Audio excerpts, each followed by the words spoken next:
India news channel हक की आवाज़। पैराडाइज फंक्शन पैलेस महबूब नगर పై నుంచి కింది వరకు ఈరోజు బీజేపీ వ్యవహార శైలి చూస్తూ ఉంటే మోడీ గారి మాట్లాడే మాటలు కానీ ఇక్కడ పాలమూరులో పోటీ చేస్తున్న బీజేపీ వాళ్ళు మాట్లాడుతున్న మాటలను బట్టి చూస్తూ ఉంటే వాళ్ళ ఓటమి ఆల్రెడీ డిసైడ్ అయిపోయిందని చెప్పేసి ప్రజలందరూ కూడా మాట్లాడుకుంటూ ఉన్నారు. ఈరోజు దేశంలో కులాల మధ్యలో మతాల మధ్యలో చిచ్చులు పెట్టాలని చెప్పేసి ఆ మధ్యలో ప్రజలను రెచ్చగొట్టి ఓటును రాబట్టుకోవాలని చెప్పేసి మోడీ గారి ప్రసంగాలు చూస్తే మనకు అర్థమవుతా ఉంది.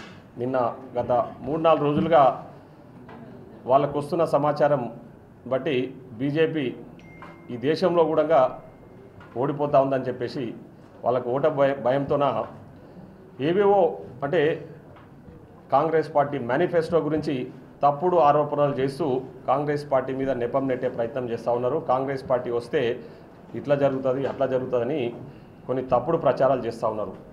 మేము ఈ అభివృద్ధి చేసినాము మాకు ఓటేయండి అని చెప్పేసి అడగడం పక్కకు పెట్టేసి బీజేపీ వాళ్ళు ఈరోజు హిందుత్వం పేరు మీద రామాలయం పేరు మీద ఓట్లు అడిగే ప్రయత్నం చేస్తూ ఉన్నారు.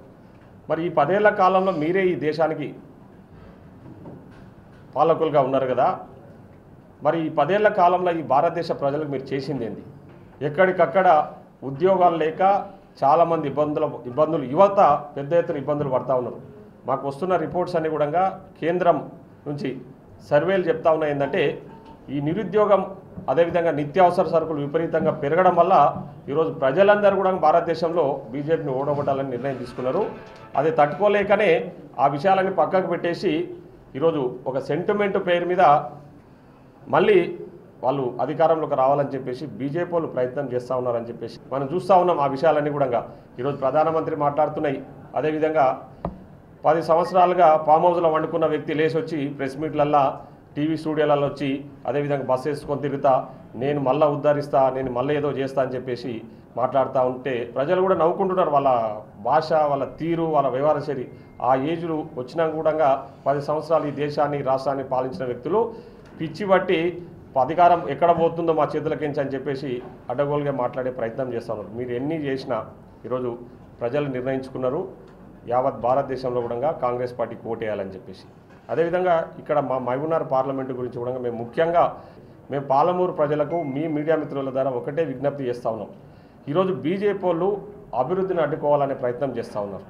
ఈరోజు మన ముఖ్యమంత్రి గారు గౌరవనీయులు రేవంత్ రెడ్డి గారు ఒకటే లక్ష్యంతో పనిచేస్తూ ఉన్నారు. మాతో కూడా చాలా సందర్భాల్లో చర్చించినప్పుడు కూడా పాలమూరుకు లేక మంచి అవకాశం వచ్చింది, పాలమూరును అభివృద్ధి చేసుకుందాము, ఎందుకంటే మళ్ళీ ఫ్యూచర్లో ఎవరికి ఇట్లాంటి అవకాశం వస్తుందో రాదో తెలియదు. నేను ఒక పాలమూరు బిడ్డగా పాలమూరును పెద్ద ఎత్తున అభివృద్ధి చేయాలనే లక్ష్యంతోనే నేను ఈరోజు ముందుకు వెళ్తా ఉన్నా. కాబట్టి ప్రజలకు కూడా చెప్పండి అని చెప్పేసి ఈ సందర్భంగా తెలియజేస్తా ఉన్నారు. కానీ ఈరోజు బీజేపీ వాళ్ళు బీఆర్ఎస్ వాడు కుమ్మక్కై కాంగ్రెస్ పార్టీకి ఇక్కడ పార్లమెంట్ అభ్యర్థి గెలిస్తే పాలమూరు అభివృద్ధి చెందుతుంది, మళ్ళీ పాలమూరు అభివృద్ధి చెందితే రాష్ట్ర ముఖ్యమంత్రికి మంచి పేరు వస్తుందనే లక్ష్యంతోన ఈరోజు బీజేపీ పార్టీ నుంచి పోటీ చేస్తున్న డీకే అరుణ గారు అంటే మా ముఖ్యమంత్రి గారి గురించి మాట్లాడే ప్రయత్నం చేస్తూ ఉందామె. మా ముఖ్యమంత్రి గారి భాష గురించి మాట్లాడే ప్రయత్నం చేస్తూ ఉంది. భాష గురించి ఇంకా ఏదో విచక్షణ గురించి నువ్వు మాట్లాడితే ప్రజలు నవ్వుకుంటా ఉన్నారు. అసలు ఒక మహిళవని కూడా మర్చిపోయి నువ్వు ఉపయోగించే భాషను చూసే మహిళలో ఒక మొత్తం కూడా తలదించుకుంటా ఉంది. నేను చూసి ఈరోజు ముఖ్యంగా నువ్వు ఉపయోగించే భాష నువ్వు మాట్లాడే తీరును మహిళలు కూడా హర్షించలేని పరిస్థితులలో ఉన్నారంటే నువ్వు మహిళ అని చెప్పేసి సెంటిమెంట్ కోసం మాట్లాడుకుంటా ఉన్నావు. ఈరోజు ప్రజలు కూడా నేను హర్షించే ప్రయత్నం లేదు. ఒక సాటి మహిళనే ఉడగొట్టి గద్వాలలో ఈరోజు ఈడొచ్చి మళ్ళీ బీజేపీకి ఓటేయండి, నన్ను గెలిపించండి, మోడీని గెలిపించండి అని చెప్పేసి మీరు చెప్తా ఉన్నారు. కానీ ప్రజలు మాత్రం ఎవ్వరు కూడా హర్షించే ప్రయత్నంలో లేరు. ఈరోజు మేము చెప్తా ఉన్నాం. ఈరోజు మా ముఖ్యమంత్రి గారు ఎందుకు పాలమూరు మీద ప్రత్యేక శ్రద్ధ పెట్టిందంటే ఒక బిడ్డగా పాలమూరు బిడ్డగా ఆ పుట్టిన ఊరికి రుణం తీర్చుకునే అనే లక్ష్యంతోనే ఈరోజు మళ్ళా పాలమూరుకు పదే వస్తూ ఉన్నాడు. పాలమూరును అభివృద్ధి చేయాలి, పాలమూరులో ఎక్కడెక్కడ ఏ ప్రాంతాలు వెనుకబడి ఉన్నాయనే లక్ష్యంతోనే ఆయన పాలమూరును ఒక ప్రత్యేక శ్రద్ధతో అభివృద్ధి చేయాలనే లక్ష్యంతోనే ఈరోజు పనిచేస్తూ ఉన్నారు. కానీ ఈరోజు పాలమూరు అభివృద్ధిని అడ్డుకోవడానికి బీజేపీ పార్టీ శనిలాగా దాపురించి ఇక్కడ డీకే అరుణ రూపంలో మాకు శనిలాగా దాపురించి మనల్ని అడ్డుకునే ప్రయత్నం చేస్తూ ఉన్నారు. కాబట్టి దయచేసి మా మీడియా మిత్రుల ద్వారా పాలమూరు ప్రజానీకాన్ని పాలమూరు ఓటర్లను మేము రిక్వెస్ట్ చేస్తూ ఉన్నది ఒకటే, ఈరోజు మన గెలుపు ఆల్రెడీ డిసైడ్ అయిపోయింది. కాంగ్రెస్ పార్టీ గెలుపుని ఎవరు ఆపలేరు. బీజేపీ బీఆర్ఎస్ ఎన్ని కుమ్మిక్క రాజకీయాలు చేసినా కూడా మా మెజార్టీని ఎవరు ఆపలేరు, మా గెలుపుని ఎవరు ఆపలేరు. మేము ప్రయత్నం చేస్తూ ఉన్నాం. మా గెలుపు అనేది మెజార్టీతో గెలవాలనే లక్ష్యంతోనే ఈరోజు అందరం కూడా పనిచేస్తూ ఉన్నాం. మా ముఖ్యమంత్రి కూడా పనిచేస్తూ ఉన్నారు, ప్రజలు కూడా ఆలోచన చేస్తూ ఉన్నారు. కాబట్టి మేమంతా కూడా ఒకటే, వాళ్ళు ఇంకా ఓటమి భయంతో ఇంకా రాబోయే రోజుల్లో ఇంకా పెద్ద ఎత్తున తప్పుడు ప్రచారాలు మోడీ గారు కానీ ఇక్కడ బీజేపీ పార్టీ నుంచి పోటీ చేస్తున్న అరుణమ్మ గారు కానీ తప్పుడు ప్రచారాలు కాంగ్రెస్ పార్టీ మీద నెపం నెట్టే ప్రయత్నాలు చేస్తూ ఉన్నారు. ముఖ్యమంత్రి గారు కూడా మొన్న చాలా స్పష్టంగా చెప్పారు.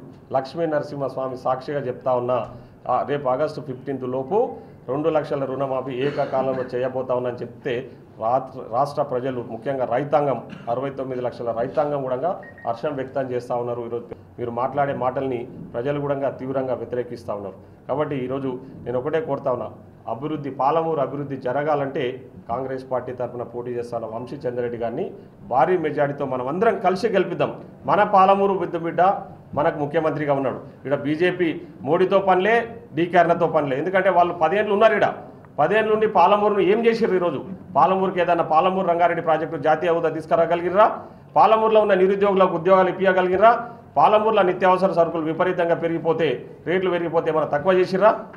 ఈరోజు ఎక్కడ పాలమూరు గురించి ఎక్కడ బీజేపీ ఈరోజు బీఆర్ఎస్ వాళ్ళు పాలమూరు గురించి పట్టించుకోకపోతే ఒక్కరోజన్నా ఆ పార్టీ మీద మీరు మాట్లాడినరా?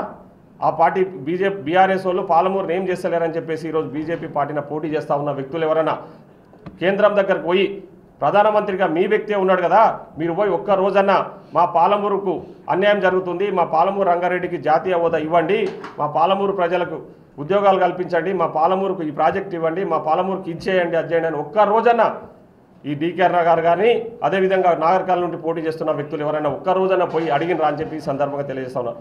ఈ నియోజకవర్గానికి అంటే పాలమూరు పార్లమెంటు కానీ తెలంగాణ రాష్ట్రానికి కానీ ఏది చేయాలన్నా కాంగ్రెస్ పార్టీ ఈరోజు అధికారంలో ఉంది కాబట్టి మేమే చేయగలుగుతాం. ఇక్కడ ఉన్న స్థానిక ఎమ్మెల్యేలను కానీ మంత్రులు కానీ మా ముఖ్యమంత్రి కానీ మేము చేస్తాము. మా వల్లనే అభివృద్ధి సాధ్యమవుతుంది తప్ప ఎవరో బీజేపీ వాళ్ళు వచ్చేసి వీళ్ళు వచ్చేసి ఉద్ధరిస్తారంటే ఎవరు ప్రజలు నమ్మే పరిస్థితులు లేరు. కాబట్టి ప్రజలు కూడా మేము విజ్ఞప్తి చేస్తున్నాం, అటువంటి మాయ మాటలు నమ్మకండి.